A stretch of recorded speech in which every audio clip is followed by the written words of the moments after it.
Une belle histoire maintenant qui commence par une découverte insolite. Une employée de la déchetterie de Saint-Jean-d'Angély, c'est en Charente-Maritime, a trouvé et sauvé de la destruction un carton de lettres d'amour écrites pendant la Seconde Guerre mondiale. Curieuse, elle a partagé ce trésor sur les réseaux sociaux pour en savoir un petit peu plus sur leur destinataire. Maryse Burgot. Une rose surannée sur une carte postale, des enveloppes jaunies, 200 lettres d'amour, écrites sur le front entre 1939 et 1945. Un soldat s'adresse à sa future femme.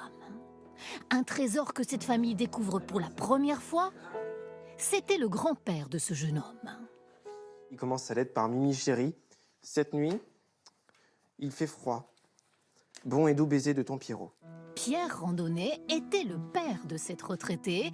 À 70 ans, elle constate qu'elle ne connaissait pas tout de lui. Que mon père soit aussi poète, voilà, ça me surprend un petit peu, c'est vrai. Et que ma mère les ait conservés, non, ça me surprend pas. Il dit qu'il s'ennuie, qu'il aimerait bien la voir et qu'il l'aime. Voilà, c'est ce qui ressort de ça, il l'aime. Une correspondance sauvée par cette jeune femme à gauche. Elle fait une étude sur les déchetteries. Si on n'avait pas trié, elles auraient fini avec les journaux dans la benne à papier. Des lettres jetées ici par le nouveau propriétaire de la maison où vivait Aimé autrefois. C'est mon côté sentimental qui a pris le dessus et je me suis dit c'est impossible de les jeter.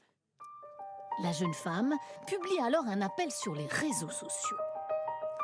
Aidez-moi, dit-elle, à retrouver les enfants ou petits-enfants de ce soldat. En quelques heures, les descendants de Pierre Randonnet sont retrouvés et la famille se précipite à la déchetterie. Ce matin à 8h30, j'étais à l'ouverture là-bas, n'est-ce pas mon fils? Oui. Une magnifique écriture, mais une arrière-petite-fille un peu déboussolée. Grand-papy a une écriture particulière, donc j'arrive pas à lire. Un cachet de poste d'un autre âge pour une histoire qui nous bouleverse.